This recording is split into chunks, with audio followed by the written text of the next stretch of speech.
तू कर पाएगा ना? हाँ पारू। ठीक है चल। पुलिस का आदमी है, ना। कर पाएगा? हाँ पारू।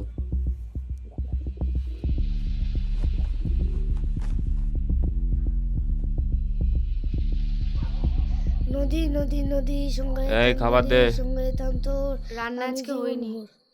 নদী নদী নদী রান্না হয়নি মানে? তাঞ্জলি সঙ্গে তান্তর রান্না হয়নি মানে? টাকা করে তো সব মদের পেছনে দেবে, আমার হাতে কি তুমি দিচ্ছ নাকি? অসভ্য ছোট লোক কোথাকারে, এক নম্বরের মাথাল একটা। তোরে টাকা দেবো কেন? টাকা দিলেই তো বাপের বাড়ি রেখে দিয়ে আসবি। তাহলে আমি টাকা কোথায় পাবো? আমি কি দেহ 100 করবো নাকি? এ বেশি হয়ে যাচ্ছে, তোর বেশি হয়ে যাচ্ছে। হাট! মাকে মারলে কেন? কেন মারলে মাকে? মাকে মারলে কেন? এই বেশি কথাই যাচ্ছে, হাট!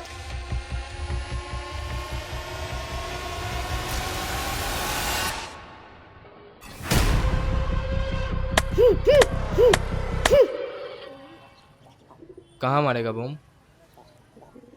একটা রুটি দেবে? দুদিন ধরে আমি আর মা কিছু খাইনি। এই বউনির সময় রুটি বুটি হবে নি, চল ভাগ ভাগ ভাগ।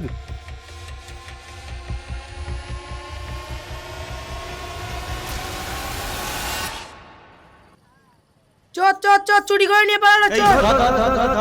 পালাচ্ছে চোর, পালাচ্ছে চোর, ধর ধর ধর ধর ধর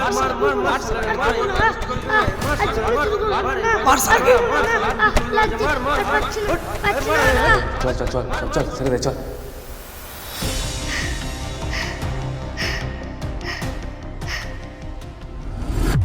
बोल ना, कहाँ मारेगा? খাবারের দোকানে। মাই লর্ড, চুরিবিদ্যা মহাবিদ্যা যদি না পড়ো ধরা, অথচ সবচেয়ে বড় বড় চোরগুলো সমাজের সবচেয়ে উঁচু উঁচু স্থানে বসে রয়েছে। এই ছোট্ট শিশুটি একটা লজ্জাজনক কাজ করে ফেলেছে। আপনি জানলে অবাক হবেন, এই 6 বছরের শিশুটি তার মায়ের জন্য এক টুকরো রুটি চুরি করতে গিয়ে ধরা পড়েছে। ভাবতে পারছেন রুটি চুরি করা কত বড় অপরাধ? আমাদের সবার লজ্জা পাওয়া উচিত। একটা শিশু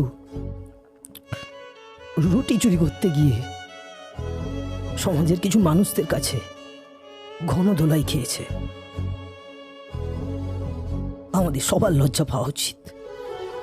অবশ্যই খাবারের সাথে সাথে শিক্ষার হাঁড়িতেও অভাবটা রয়ে গেছে। সেদিন দোকানদার, ওই দেখ চোরটা পালালো, পালালো চোরটা, ধর ধর ধর। খোকা, বোমটা তুমি সেই সব খাবারের দোকানদারের মুখে মেরো।